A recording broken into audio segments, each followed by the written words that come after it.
अस्सलाम वालेकुम नाज़रीन, आप देख रहे हैं न्यूज़ टॉक। मैं हूं यशमीन जमाल। नए पाकिस्तानी मईशत कब बेसाखियों को छोड़कर अपने पांव पर खड़ी होगी, इस हवाले से किसी किस्म की पेश गोई या कयास राई करना नामुमकिन है। अलबत्ता आने वाले दिनों में पाकिस्तानी अवाम की जेबों पर मजीद टैक्सेस का बोझ पड़ेगा, जो कि हमेशा से होता है, क्योंकि इस वक्त हम IMF के 23वीं प्रोग्राम में हैं, जो कि सितंबर 2027 में खत्म होगा। यानी आने वाले 2 सालों में भी अवाम टैक्सों के चुंगल से छुटकारा हासिल नहीं कर सकेंगे, बल्कि वक्त के साथ साथ इन टैक्सेस में इजाफा ही होगा, क्योंकि IMF की जानिब से $1.2 अरब की किस्त जारी किए जाने के बाद हुकूमत पाकिस्तान को नए मुतालबों की फहरिस्त थमा दी गई है। इस नई फहरिस्त के तहत हुकूमत को रेवेन्यू शॉर्टफॉल को पूरा करने के लिए खाद और कीड़े मारने वाली अद्वियात पर 5% तक फेडरल एक्साइज ड्यूटी लगाना होगी। यानी इस टैक्स के नफाज के बाद मुल्क में सब्जियों और फलों की कीमतों में इजाफा हो जाएगा, जो कि महंगाई की सूरत में अवाम ही को बर्दाश्त करना पड़ेगा। इसके अलावा चीनी से तैयार होने वाली मसनूआत पर भी हुकूमत को फेडरल एक्साइज ड्यूटी आयद करना होगी, और तमाम वो मसनूआत जो कि 8 शेड्यूल के तहत 18% GST के जुमरे में नहीं आती हैं, उन पर 18% जनरल सेल्स टैक्स भी आयद करना होगा। अवाम पहले ही भारी भरकम टैक्सों के बोझ तले दबे हुए हैं, लेकिन इसके बावजूद FBR अपना हदफ जो है वो हासिल करने में हमेशा की तरह नाकाम नजर आ रहा है, क्योंकि रवा माली साल के पहले 5 माह FBR की कारकर्दगी इंतहाई मायूस कुन रही है, और इस वक्त FBR को 400 अरब रुपए के शॉर्टफॉल का सामना है। और ये खदशा जाहिर किया जा रहा है कि रवा माली साल की पहली 6 माह का जो फर्स्ट वो है हाफ है, 6 माह है, इसमें शॉर्टफॉल में मजीद इजाफा हो जाएगा, और ये शॉर्टफॉल बढ़कर 560 अरब रुपए तक पहुंच जाएगा। टैक्स हदफ को हासिल करने के लिए जहां एक तरफ IMF ने टैक्सों में इजाफे की बात की है, वहीं हुकूमत को अपने अखराजात में कमी लाने का भी कहा है, लेकिन मुश्किल माशी हालात में पेट पर पत्थर अवामी बांधेगी, क्योंकि हुकूमती अखराजात में दिन ब दिन इजाफा होता जा रहा है। वजारत खजाना के अपने आदादो शुमार के मुताबिक हुकूमती अखराजात में रवा माली साल के पहले 3 माह में 13% का इजाफा रिकॉर्ड किया गया है। हुकूमती बेरहमी का अंदाजा आप स्टेट बैंक ऑफ पाकिस्तान की हालिया रिपोर्ट से लगाएं, जिसके मुताबिक पहले 20 माह में हुकूमती कर्जे में 12,000 अरब रुपए का इजाफा सामने आया। यानी हुकूमत ने अपने अखराजात को पूरा करने के लिए हर माह 600 अरब रुपए का कर्जा हासिल किया है, जिसके बाद वफाकी हुकूमत के जिम्मे कुल वाजिबुल अदा कर्ज 76,900 अरब रुपए से जायद हो गया है। IMF की इन सख्त शराइत से सवाल ये पैदा होता है कि आखिर कब तक अवाम नाजायज टैक्सों के बोझ तले दबे रहेंगे, और क्या इसके बाद भी हमें IMF की जरूरत पड़ेगी, या हमारी मईशत बैसाखियों के सहारे के बगैर अपने पांव पर खड़ी होने के काबिल हो जाएगी। ये कुछ इशूज हैं, इन पर बात करेंगे। At the same time of course कुछ पॉलिटिकल मामला भी हैं, उन पर भी गुफ्तगू करेंगे। हमें प्रोग्राम में ज्वाइन किया सीनियर रहनुमा पाकिस्तान तहरीक इंसाफ के मेंबर है, नेशनल असेंबली के बैरिस्टर उमैर नियाजी ने। बहुत शुक्रिया सर आपका, आपने प्रोग्राम में वक्त दिया। सीनियर रहनुमा पाकिस्तान मुस्लिम लीग नवाज के स्पेशल असिस्टेंट है to the prime minister of Pakistan Huzaifa Rehman साहब ने ज्वाइन किया। बहुत शुक्रिया सर आपका भी, आपके वक्त के लिए। सर हुज़ैफा साहब, अगर आपसे गुफ्तगू का आगाज कर लूं। सर, एक तरफ तो हुकूमत ये दावा करती है कि वजारतों को डिविजन्स को मिलाकर हमने जो अपने खराजात हैं उनमें बहुत सारी कमी की है। वजारत खजाना ने सर ये भी बताया कि 1.5 लाख पोस्ट जो है वो हमने खत्म की हैं। उसके अलावा जो है वो तकरीबन 55,000 जो पोस्ट खाली थी उन पर तैनाती की गई, और हुकूमत का सालाना 56 अरब रुपए की बचत जो है वो इस पूरी जो सारी एक्सरसाइज है उससे तकरीबन हुकूमत ने की है। लेकिन सर दूसरी तरफ हम ये भी देख रहे हैं कि वही वजारत खजाना हुकूमती अखराजात में 13% इजाफा जो है वो भी रिपोर्ट कर रहा है और बता रहा है सर इतने सख्त इकदाम, लेकिन उसके बाद सर यही सिचुएशन और अवाम पर इतने भारी जो टैक्सेस हैं वो होने के बावजूद भी सर 600 अरब रुपए माहाना के हिसाब से हुकूमत कर्ज भी ले रही है अपने इन्हीं अखराजात को पूरा करने के लिए। ये बात ना समझ में आ रही है सर, और अब ऐसा लग रहा है कि अवाम के लिए काबिल बर्दाश्त भी नहीं रही है सूरत हाल। जी बहुत शुक्रिया जी यशमीन जमाल साहबा, आपने हुकूमत का मौक़िफ़ जानने के लिए मुझे मदऊ किया। देखिए, मैं बहुत ज़्यादा डिटेल में नहीं जाना चाहूँगा, कुछ हक़ाइक़ आपके सामने रखूँगा कि आपको याद होगा कि जब हमने हुकूमत संभाली 2022 में, तो आप जैसे जितने भी जो ज़ीरक जर्नलिस्ट हैं, ये ज़बान ज़द आम थी कि ये मुल्क जो है बैंक दिवालिया हो जाएगा और इस मुल्क में दोबारा कभी IMF वापस नहीं आएगा। हमारे जितने बरादर ममालिक थे वो सारे हाथ खड़े कर चुके थे, और बानी तहरीक इंसाफ खुद अपनी तकारीर में लोगों को बताते थे, निजी महफिलों में बताते थे, पाकिस्तान की बिजनेस कम्युनिटी के जो डायमंड्स हैं उन्हें, कि पाकिस्तान जो है आज या कल किसी भी वक्त जो है श्रीलंका बन जाएगा, उसको बैंक दिवालिया होने से कोई नहीं रोक सकता। उसके पीछे सबसे बड़ी वजह ये थी कि दुनिया की तारीख में पहली दफ़ा ये हुआ था कि किसी भी मुल्क ने IMF के साथ हेरा फेरी करने की कोशिश की थी, क्योंकि IMF डील ही मालियाती लोन के साथ करता है। तो फिर IMF ने पूरी दुनिया को जाकर ये बताया कि हमारी तो स्पेशलिटी कर्ज देना लेना के मुतालिक है, और अगर ये हमारे साथ ही सलूक कर सकते हैं तो आप लोगों के साथ क्या करेंगे। और उसके बाद आपने देखा कि सऊदी अरब, UAE और चाइना जैसे बरादर ममालिक ने भी जो है वो हाथ खड़े कर दिए थे और आपके मुल्क के रिजर्व्स जो है वो $4 बिलियन पर आ गए थे। ये सब वो बातें हैं जो सब मानते हैं। ये मैं बात कर रहा हूँ जून 2022 की, पीडीएम हुकूमत आ चुकी, उन 2-3 महीनों के बाद डॉलर 325 पर जा चुका था और IMF हमसे बात ही नहीं कर रहा था। वो तो एक शाम वजीर आजम को किसी ने मशवरा दिया कि जी पेरिस में क्लाइमेट चेंज की कॉन्फ्रेंस है, उसमें MD IMF भी आ रही हैं, तो चले गए वहां पर और बात बन गई। और यूं MD IMF ने बड़ी ही कड़ी शराइत के साथ हमारा जो मुआहदा है उसको बहाल करने पर राजी हुई। और उसके बाद एक लंबा सफर था। तारीख बता दी ना, या आप बहुत पीछे की बात कर रहे हैं, 2026 आने वाला है, हमने कब तक इन पर इल्जाम डालना है? आप सुन लेना जी, मुझे मुकम्मल करने दें। इकोनॉमी ऐसे नहीं है, it's not an administrative decision, it's not a news story कि आपने एक दिन कर दिया अगले दिन ठीक हो जाएगी। I understand. Businessman is like a bird, एक एक कर आता है, हु करें उड़ जाता है। हाँ। तो 2022 में कर रहे हैं कि उड़ रहा है, क्योंकि बिजनेसमैन तो उड़ रहा है, इन्वेस्टमेंट तो जा रही है पाकिस्तान से। जी नहीं, ऐसा बिल्कुल भी नहीं है। 2022 में जब इस इकोनॉमी को खड़ा करना शुरू किया तो 2024 में आकर IMF का प्रोग्राम जाकर मैच्योर हुआ और आपके रिजर्व जो है वो खतरनाक हद से जो नीचे चले गए थे ऊपर आए। और दुनिया ने 2025 के शुरू में कहा कि आपके मैक्रो इंडिकेटर्स ठीक होना शुरू हुए हैं और बाकी मैक्रो इंडिकेटर्स ठीक हुए हैं, डॉलर रुका है अपनी जगह पर। सर नहीं, इन्वेस्टमेंट टू जीडीपी रेशो, आपने इन्वेस्टर और बिजनेस की बात की, इन्वेस्टमेंट टू जीडीपी रेशो 13% कम हुआ है इस माली साल में। मुझे आप बात मैं मुकम्मल कर लूं, आखिरी 30 सेकंड है। बात यह है कि आपका जो रिजर्व्स थे वो 18-19 बिलियन डॉलर को टच हुए, जो $4 बिलियन पर आ गए थे। डॉलर 278 पर आकर रुक गया या 280 के ऊपर फ्लक्चुएट कर रहा है। आपका मार्कअप जो है शरह सूद वो 10% पर आ गई 24 से। अब टाइम है, जो बातें आप कर रही हैं कि माइक्रो इंडिकेटर्स का सरमायाकारी भी आ रही है, सरमायाकारी एकदम नहीं आती। अगर आपने 2018 से बिजनेसमैन को डराया हो, विक्टिमाइजेशन शुरू की हो, 2022 में IMF को भी दौड़ा दिया हो, तो बिजनेसमैन जो है ये बहुत ही सुस्ती से आता है और एकदम भाग जाता है। अब ये 2-3 साल ज़रा हो गए हैं, एक हुकूमत जो तसस्सुस से चल रही है। आने वाले साल 1-1.5 में आप देखेंगी कि माइक्रो इंडिकेटर्स भी ठीक होंगे। फिलहाल तो भाग ही रहा है। चले मैं आपकी जानिब दोबारा आती हूँ। मैं जरा उमैर न्याज़ी साहब को इसी नुक्ते पर गुफ्तगू में शामिल कर लूँ। वो तो जितने फैक्ट्स एंड फिगर्स अभी हुज़ैफा साहब ने भी कोट किए हैं, वो कहते हैं सारी बर्बादी आप लोग करके गए। और मईशत का वो जो एक बेसिक प्रिंसिपल होता है वो उसी की बुनियाद पर ये कह रहे हैं कि मईशत को खराब करना आसान होता है, लेकिन बेहतरी जो होती है it takes time to sink in. तो वो कह रहे हैं वक्त तो लगेगा। अच्छा देखें, मईशत की सेटिस्फेक्शन आप किस तरह से ऑब्जर्व करते हैं? फिगर्स देने को हुज़ैफा भाई ने दिए, मैं और फिगर्स मुकाबले में दे सकता हूँ कि जी इमरान खान 6% की ग्रोथ रेट पे मईशत छोड़ के गए थे, जो आज भी 3 साल के बावजूद 6% पे नहीं पहुंचा। नहीं, तो 2.5 पे ग्रो करिए जी। खान के दौर में टेक्सटाइल की जो रिकॉर्ड एक्सपोर्ट थी, आज भी उसको ये नहीं मैच कर पाए। ठीक है, आज जो 200 से ज़्यादा टेक्सटाइल यूनिट बंद हुए हैं वो कोई इमरान खान की हुकूमत तो नहीं है। एक बेसिक सी बात होती है कि रिटेल वाली कंपनियां सबसे एंड में दौड़ती हैं। इतनी बड़ी मईशत हो 25 करोड़ की, वहाँ से रिटेल वालियों को तो नहीं भागना चाहिए। कंज्यूमर इकोनॉमी कहाँ जाती है रिटेल वाले? और ईरान में अगर प्रॉक्टर एंड गैम्बल है और पाकिस्तान से निकल जाए तो ये खतरे की घंटी है। पाकिस्तान में से शेल कंपनी निकल गई, टोटल अब तैयारी कर रही है निकलने की। ये बहुत सारी चीज़ें हैं, मगर देखने वाला क्या है कि देखें जिस वक्त आम इंसान इमरान खान के दौर में था उसके एक्सपेंडिचर किधर खड़े थे, आज के दौर में किधर खड़े हैं, मवाजना उस चीज़ का होना है। देखें आप कहें कि IMF का प्रोग्राम हुए, IMF का प्रोग्राम आपको फिस्कल डिसिप्लिन तो सिखा देगा, आपको वो इतना टाइट कर देगा स्पेंडिंग वाइज, हर चीज़ वाइज कि आपको बैलेंस शीट पे चीज़ें इन ऑर्डर नज़र आएंगी। मगर क्या उसका ट्रिकल डाउन इफेक्ट हो रहा है? क्या आम इंसान तक वो चीज़ पहुंच रही है? चीनी आज जिस रेट पे एक आम आदमी को मिल रही है, क्या उसकी वो ख़रीद पे है?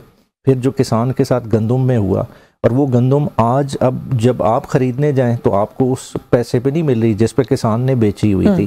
तो ये देखें इस मार्केट के साथ हो क्या रहा है। ये देखें एलीट कैप्चर है जिसको हम रियलाइज़ ही नहीं कर रहे। ये वो कैप्चर है कि जो एलिटिस्ट अब बैठता है अपने लिए पॉलिसी बनाता है, जब उसने शुगर एक्सपोर्ट करनी होती है तो उसे एक्सपोर्ट की भी इजाज़त मिल जाती है, और जब मुनाफे में वापस बुलानी होती है वही शुगर दोबारा से इंपोर्ट बैक भी हो जाती है। तो मुल्क के साथ तो ये हो रहा है। तो अगर आपने कहना है कि जी हम इसको ठीक कर रहे हैं, देखें उसके लिए आपको बहुत कुछ और करना पड़ेगा। आप कह रहे हैं कि जी IMF के साथ इन्होंने हेरा फेरी की। देखिए आखिरी IMF की रिपोर्ट उठा के देख लेना, वो तो आपसे मांग रहा है कि अपना इंपोर्ट का डाटा दें। आपने इंपोर्ट नहीं, आपके दौर में सर हुई तो थी ना, पेट्रोलियम डेवलपमेंट लेवी की जो कमिटमेंट थी आप लोगों ने पूरी नहीं की। नहीं, मगर इंपोर्ट का अभी फिगर वो मान ही नहीं रहे। वो कह रहे हैं आपकी इंपोर्ट और ज्यादा है। IMF ने जो अभी आखिरी रिपोर्ट में इतराजात अभी इन्हें जो ट्रांच दी है, तो उन्होंने क्या कहा है कि अपना सारा डाटा सामने रखें। तो फिगर फजिंग का तो इल्जाम इन पे भी आ रहा है। अरब रुपए की करप्शन का भी एक फिगर जो है वो सामने आया है। वो तो खैर उस तरह की तो चीजें बिल्कुल, इन सारी चीजों को देखें मीट विद करने के लिए देखें इस तरह से नहीं हो सकता, एक एनवायरनमेंट क्रिएट करनी पड़ेगी। देखिए एनवायरनमेंट एक तो इकोनॉमिक एनवायरनमेंट है ना सर, एक ये है कि गवर्नमेंट को अपने टोस पे रखने के लिए एक पॉलिटिकल एनवायरनमेंट जो आप लोग भी क्रिएट नहीं कर रहे।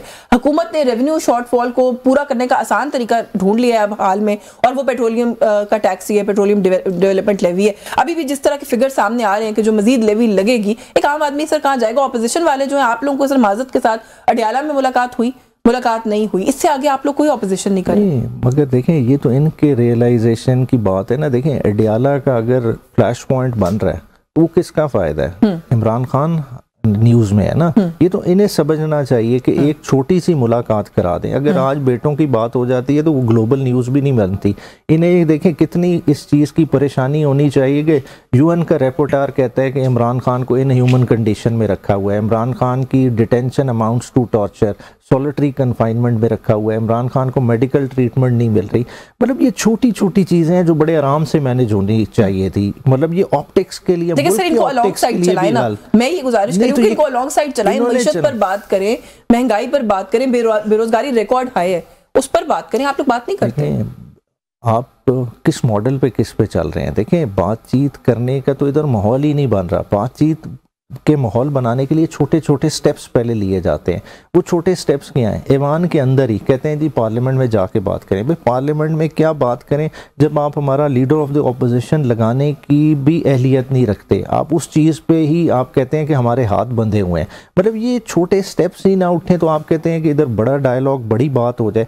कोई करप्शन की रिपोर्ट, अभी जिस रिपोर्ट का आपने 5200 अरब की बात की, देखिए इतनी बड़ी फिगर की बात आई, वो रिपोर्ट छुपा के बैठे रहे। इवन कॉमनवेल्थ की इलेक्शन रिगिंग की रिपोर्ट, किसी के जो है ना कान पे कोई नहीं जो है ना आई बात कि भाई उस चीज को टेबल कर लें, डिबेट आउट करें। वो तो हुकूमत ने इशू करनी थी, IMF ने ये बताया कि इन्होंने करनी थी, कर नहीं रहे तो हम इशू कर रहे हैं। नहीं तो वो उस चीज को पार्लियामेंट में आना चाहिए था। देखें वो शायद सारी इनकी करप्शन ना हो, उसमें सूबों का भी बहुत सारा शेयर होगा, तो सारे हाईलाइट होने चाहिए। हाँ, एक सिस्टमैटिक प्रॉब्लम है जो आइडेंटिफाई हुआ है, उस पे बात करें। चीजों पे बात ही नहीं करना चाह रहे। हम क्या कर रहे हैं कि हम शेल्स में चले गए, हम अपनी टेरिटरी बांध के बैठ गए। हम अगर KPK में है तो हमने सोच लिया हमने सिर्फ KPK में रहना है, सिंध वालों ने सिंध में रहना है। हालांकि इस पाकिस्तान में हम सब में यानी आप भी जिम्मेदार हैं इसके अंदर। KPK में आप लोग हैं। मगर डिबेट ओपन किसने करनी है? डिबेट मैं कह रहा हूँ कि जो सारा ब्रंट है इस पर फेडरल गवर्नमेंट पे गिर रहा है। फेडरल गवर्नमेंट के हाथ से मामलात खिसक रहे हैं। वो उस चीज को बड़ी अच्छी बात है जो आप कर रहे हैं, बिल्कुल मैच्योरिटी कॉल्स फॉर इट कि फेडरल गवर्नमेंट जो है वो पहला कदम उठाए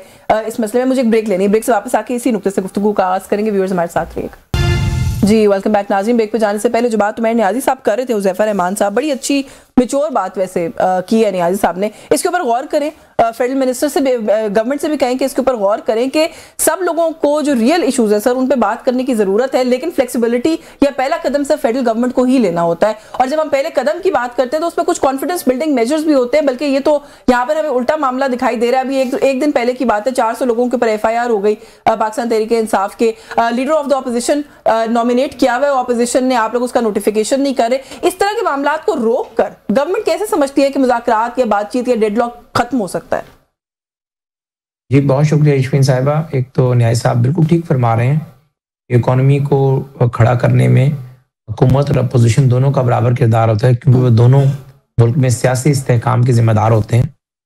और मौजूदा हालात में अगर आप कहें कि बातचीत होनी चाहिए, जी बिल्कुल हम चाहते हैं बातचीत भी हो, और ज़ाहिर है फेडरल गवर्नमेंट इसका आगाज़ करती है। लेकिन अगर तहरीक इंसाफ जो है एक ही बात पर अड़ी रहेगी कि बानी तहरीक इंसाफ की पहले रिहाई करें फिर बात करेंगे, गो कि उन्हें सजाएं अदालतों से हुई हैं और केस जेन्युइन है, कोई फेक केस भी नहीं है।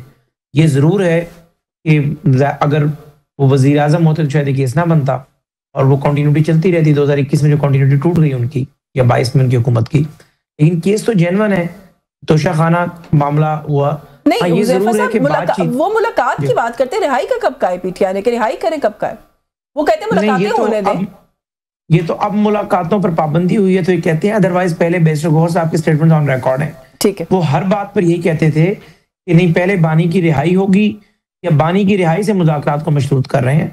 देखिए, बानी से मुलाकात अगर 2 साल होती रही है तो अगले 2 साल भी करा देंगे, कोई क़यामत नहीं आएगी। लेकिन जिस किस्म की जबान इस्तेमाल करना शुरू की गई है, या अपनी बहन से मुलाकात के बाद जो ट्वीट किया गया, या इवन कि इस्लामाबाद पे चढ़ाई करने के लिए वजीर आला खैबर पख्तूनख्वा को तलकीनें की जा रही थी, मुझे आप बताएं इन हालात में हम भला कैसे मुलाकात कराएंगे?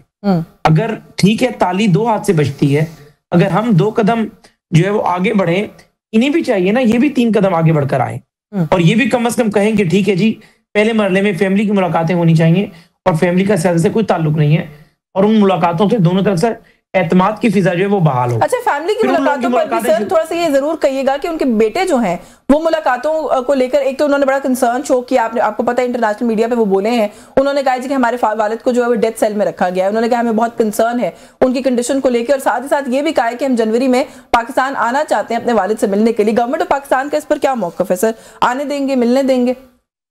जी जी बिल्कुल, उनके बेटे अगर वीजा लेकर पाकिस्तान आना चाहते हैं बिल्कुल आए। वीजा अप्लाई कर चुके हैं वैसे, जो मेरी इंफॉर्मेशन है उसके मुताबिक मिलेगा वीजा? देखिए बिल्कुल वीजा उन्हें मिलेगा, कोई रिग्रेट नहीं होगा। अलबत्ता मुलाकातों का जो मामला है वो यहाँ की पीटीआई की क़यादत तय करेगी, बानी तहरीक इंसाफ का कंडक्ट तय करेगा। अगर बेटों से मुलाकात के बाद पाकिस्तान के खिलाफ जहर उगलना है, या आपने ऐसे हार्श ट्वीट करने हैं जिसके बाद तहरीक इंसाफ के भी बेशतर रहनुमा बेचारे मुंह छुपा रहे हो कि जी हम क्या करें, तो ऐसे में तो ज़ाहिर मुलाकात नहीं होगी। लॉ ऑफ लैंड पहले है, बाकी चीजें बाद में है। हाँ, लेकिन अगर उनके बेटे वेलबींग जानना चाहते हैं और वो सोली एक नॉन पॉलिटिकल मीटिंग करना चाहते हैं, बिल्कुल उनके बेटों को सिक्योरिटी भी देंगे, मुलाकात का एहतमाम भी करेंगे, लेकिन पाकिस्तान में इंतशार फैलाने की किसी को परमिशन नहीं दी जाएगी। हम तहरीक इंसाफ से बात करना भी चाहते हैं, संजीदा भी हैं, लेकिन बात कहाँ आकर रुक जाती है? बात वहां आकर रुकती है जहां पर बानी तहरीक इंसाफ की गारंटी देने की बात आती है। कोई बंदा भी उनकी जिम्मेदारी लेने को तैयार नहीं है। जो कुछ उन्होंने वजीर आजम बनने के बाद किया, कहा था कि मैं जिम्मेदारी लेता हूं इमरान खान साहब की, जस्ट ऐसे आपको on a lighter note remind करा रही हूं। उन्होंने कहा था बातचीत कर ले, जिम्मेदारी कौन लेगा? साहब की जिम्मेदारी कौन लेगा? ये एक अलग सवाल है, खतरनाक आदमी है ये एक अलग सवाल है।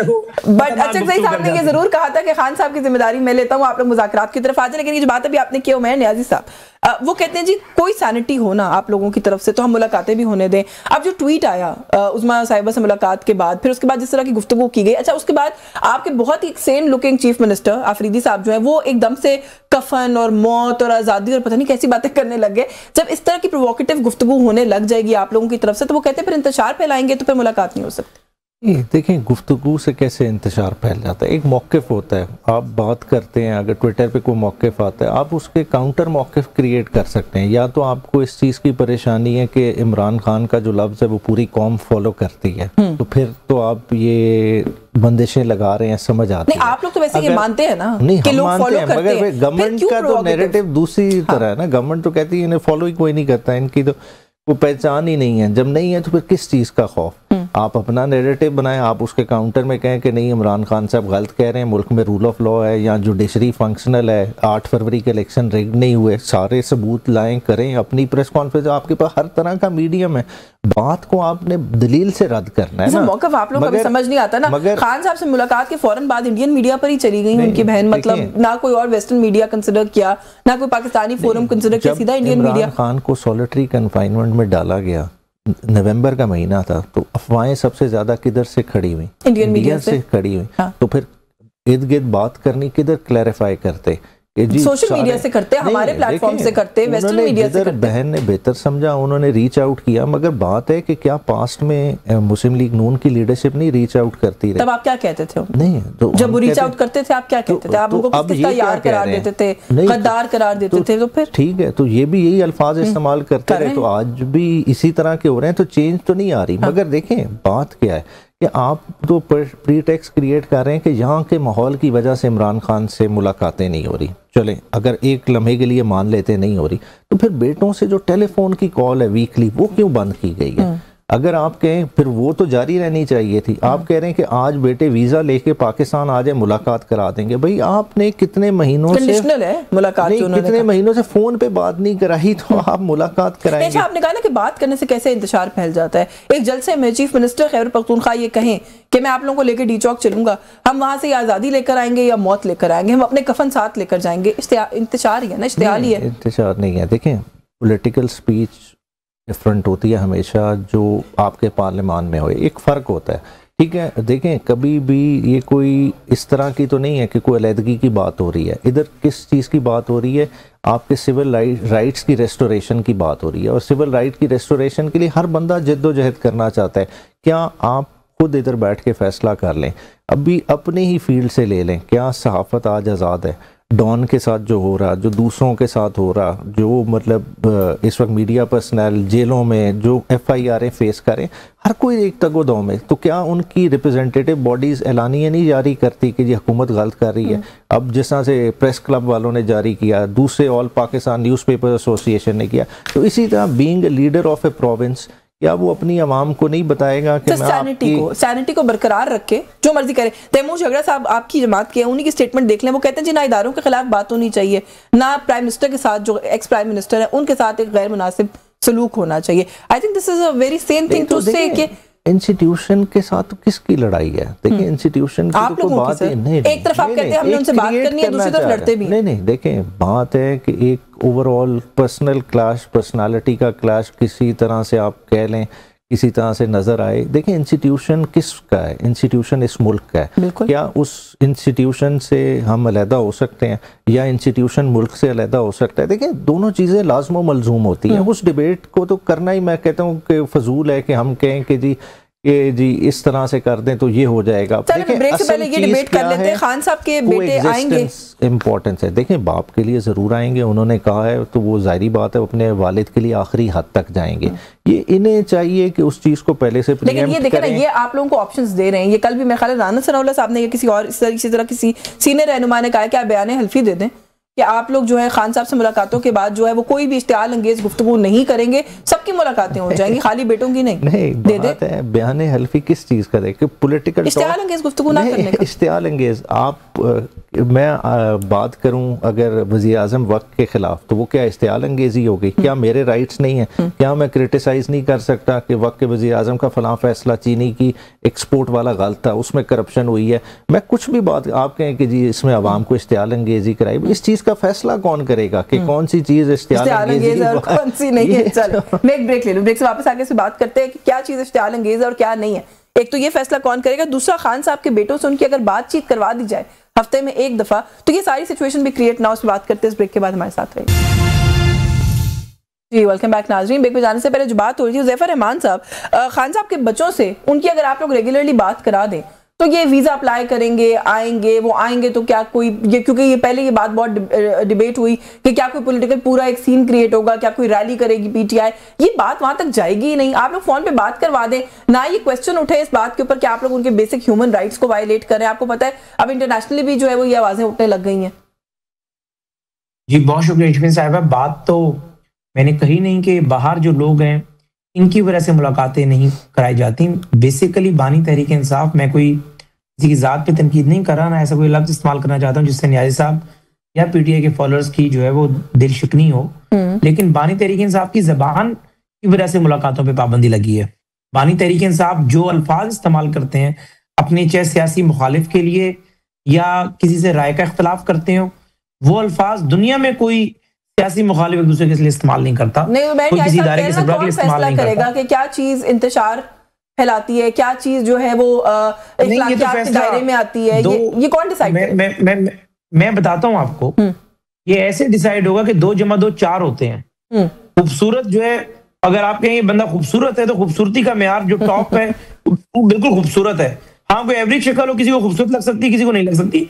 इसी तरीके से अगर आप किसी को गाली देंगे, बदतमीजी करेंगे, आप कोई जहनी मरीज जैसी जबान इस्तेमाल करेंगे, ऐसी कोई बात लिखेंगे, वो हर बंदा उसको कंडेम करेगा। आप जो जिद्दोजहद की बात करते हैं, सर पे कफन बांधने की जो आपने ट्रेनिंग की अपने लोगों की, आप अपने लोगों को बताने में नाकाम रहे हैं कि मैं एक सियासतदान हूं और सियासतदान सियासी जिद्दोजहद करता है। सियासतदान जो है वो कोई अस्करी जिदोजहद नहीं करता, वो कोई मुसल्ला जिदोजहद नहीं करता। आप मुसल्ला जिदोजहद पे यकीन रखते हैं, डी चौक पे आप 5 लाख बंदा भी आ जाए, वो 5 लाख बंदा आपको वज़ीर-ए-आज़म नहीं बना सकता।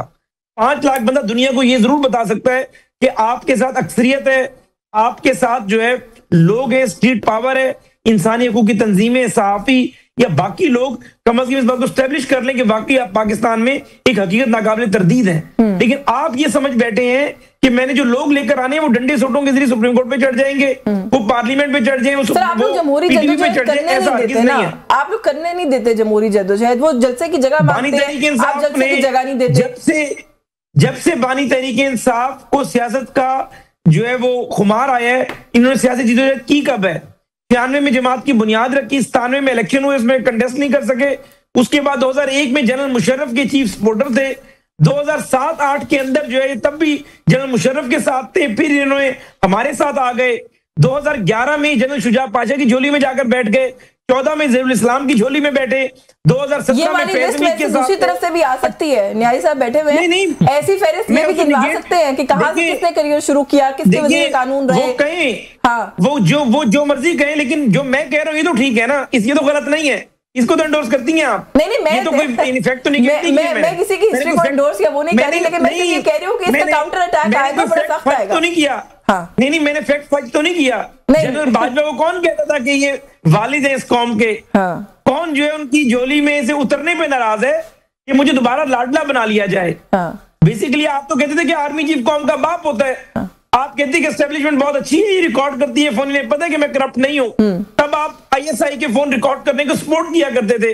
फिर जब आपको ओहदे से उतार दिया गया अदम एतमाद के जरिए, तो आपने कहा मीर जाफर रहने दे उज़ैफा साहब, आज की एस्टैब्लिशमेंट आपको बहुत अच्छी लगती है, जब हुकूमत में आप लोग होते हैं तब की एस्टैब्लिशमेंट आप लोगों के लिए बड़ी अच्छी होती है। मियां साहब जो है उनकी अपनी जमात की हुकूमत थी, उनको वजारत उज़्मा से हटाया गया, तो उन्होंने जो कुछ कहा उस वक्त की एस्टैब्लिशमेंट के बारे में वो रिकॉर्ड के ऊपर है, क्योंकि सिर्फ वो खुद अपनी जात का इक़्तिदार को बैठे थे। सियासी बात की गाली नहीं दी, यानी तल्ख बात आप शीरी अंदाज में भी कर सकते हैं। चले मैं पूछ लेती हूं, मैं न्यारी साहब ने कहा था ना कि कौन बताएगा, बता दिया उज़ैफा साहब ने, कह रहे तल्ख बात करें, शीरी अंदाज में करें, गाली देंगे तो गाली लगेगी, इसकी तो मतलब वो क्लैरिटी क्या चाहिए फिर? देखिए अब वही पुरानी बातें क्या खोली, आपने खुद उस तरफ हवाला दे दिया था। जनरल जिलानी से किस्सा शुरू होता है, रावलपिंडी कॉन्स्पिरेसी के मरकजी मुलजिमानों का बाद में रुजू किस तरफ हुआ, मियाँ साहब ने उनको क्या क्या ओहदे दिए, वो सबके सामने है। फिर मुझे क्यों निकाला से कहानी किधर तक जाती है, और जनरल बाजवा का जिक्र किया, वो सुसर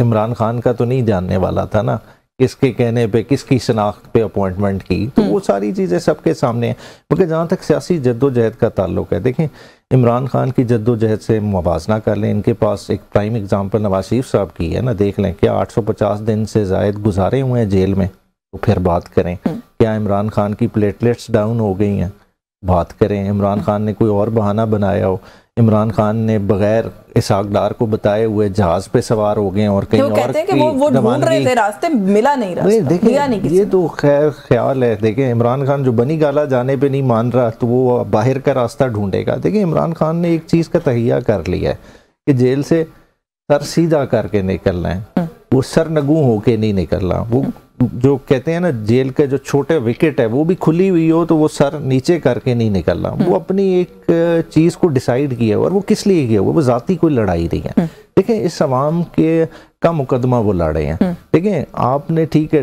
डिसाइड कर लिया, हर चीज़ गवर्नमेंट लेने के लिए नहीं होती, कुछ चीज़ होती है जो इन द लॉन्ग रन जिस पे आपको जनरेशंस ने जज करना होता है। देखिए किसी ने तो इस वक्त सिविल सुप्रीमेसी का मुकदमा लड़ना था, इमरान खान ने कोई टक्कर ली, जो टक्कर ली अगर लोग आज कहेंगे ये अनरियलिस्टिक टक्कर है, इमरान खान जी फलां गाली दे रहा है कर रहा है, भाई वो नहीं, वो क्या बात कर रहा है कि हर इदारे का एक अपना काम है, हमने अपने अपने रोल में जाना है। सियासतदान का काम नहीं है कि वो जो है ना इदारों के अंदर इंटरफेयर करे। इसी का काम ना किसी एक जेल में पड़े हुए सियासतदान की जेलों के और वो डिसीजंस करना भी नहीं है, लेकिन फिर भी हमें हुकूमती लोगों की तरफ से ये बातें कहीं ना कहीं सुनने को मिल रही हैं कि इमरान खान साहब की जेल जो है वो चेंज की जा सकती है। कोई कह रहा है मच जेल डाल दें। आबिद शेर अली साहब ने कहा कि इमरान खान को उठाकर सिबी जेल में फेंकें, हथकड़ी लगाकर अटक जेल की 4 दीवारी में रखें ताकि पता चले कि जेल किसको कहते हैं। चलें देखें, वो भी शौक पूरा कर लें, मगर वो अटक जेल वाली नवाज शरीफ साहब की फ़ोटो सब ने देखी थी, उस तरह मायूस कौन फ़ोटो इमरान खान की नहीं नज़र आएगी। आपको तो इमरान खान की तस्वीर दिखाने का भी खौफ है। देखें, वाहिद मुल्क का लीडर है जिसका जेल ट्रायल कर रहे हैं। क्यों ट्रायल कर रहे हैं? कि बाहर आएगा लोग ना देख लें, लोगों को झलक दिखाने से भी घबराते हैं। तो जब इतनी घबराहट हो तो जेल में डाल दें। देखें, मसला नहीं है। देखें, जिधर आप खुद गैर महफूज हैं, देखें आप कहते हैं मच जेल का सफ़र वज़ीर आला बलूचिस्तान खुद तो ट्रैवल कर ले। वज़ीर आला बलूचिस्तान अपने गांव नहीं जा सकता, तो वहाँ आप क्या इमरान खान को महफूज रख सकेंगे? देखें, ये सारी दीवानगी वाली बातें हैं। Towards the end of the programme, क्योंकि आप वकील भी हैं, ये जो भी फैसला आया है जस्टिस जहांगीरी वाला, what do you have to say about it? कि ये किस तरह की बात है कि जो ओहदे हैं, मेरे पास ये लंबी लिस्ट है कि वो किस किस ओहदे पे रहे during his service to the judiciary, और 30 साल की सर्विस के बाद on very important position serve करने के बाद हम वन फाइन डे ये कहते हैं कि उनकी डिग्री जो है वो जाली है।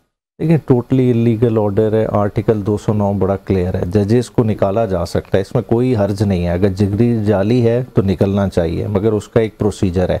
एक जज दूसरे जज को बैठे हुए नहीं निकाल सकता, या एक ऑर्डर से ये नहीं कर सकते, प्रोविजन ही मौजूद नहीं। मगर ये भी जो है ना, आप देखेंगे आने वाले दिनों में प्रेसिडेंट सेट नहीं, आने वाले दिनों में ये बेसिकली फेडरल कॉन्स्टिट्यूशनल कोर्ट में एक मेला लगेगा, उसके लिए ये स्टेज सेट हो रहा है।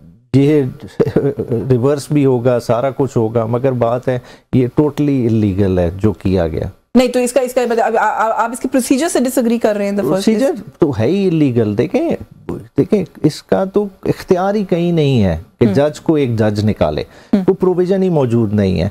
और जो किया गया है वो तो हम वैसे एविडेंशली डिबेट कर रहे हैं ना, कि एक बंदा जो पीपल्स पार्टी की गवर्नमेंट में एडवोकेट जनरल इस्लामाबाद राव, क्या उस वक्त क्रेडेंशियल नहीं वेरीफाई? मैं कहता हूँ क्रेडेंशियल ना भी हो तो उसका एक प्रोसेस है, वो सुप्रीम जुडिशल काउंसिल इनिशिएट होनी थी। ये बुनियादी तौर पर केस किधर जाना है? ये जाएगा फेडरल कॉन्स्टिट्यूशनल कोर्ट में, तो अल्टीमेटली फेडरल कॉन्स्टिट्यूशनल कोर्ट में बड़े बड़े नामों को पेश होना पड़ेगा। ओवरलुक तो बहुत सारी जगहों पर हुआ। आप लोगों की गवर्नमेंट में ये इस्लामाबाद हाई कोर्ट तैनात हुए थे? नहीं, वो बिल्कुल हुए होंगे, मगर देखें इसमें एजेंसीज रिपोर्ट्स करती हैं, सारा कुछ देखा जाता है। देखें, जब तब ठीक था तो आज गलत हो गया। देखें क्यों गलत हुआ है। ये सारा पाकिस्तान में बहुत सारी चीज़ें मैन्युफैक्चर की जाती हैं, स्ट्रक्चर्ड की जाती हैं। 27वीं आईनी तरमीम को एंडोर्समेंट देने का ये एक वो है, एक चैप्टर है। चले, वक्त खत्म हो गया, वरना मजीद में इस पर बात करती। आपका बहुत शुक्रिया बैरिस्टर उमैर न्याज़ी साहब, आपने प्रोग्राम में वक्त दिया। हुज़ैफा रहमान साहब के शुक्रगुजार हैं, उन्होंने प्रोग्राम में आज हमें वक्त दिया। न्यूज़ टॉक से आज के लिए बस यही कुछ। मुझे इजाज़त दीजिए, अल्लाह हाफ़िज़।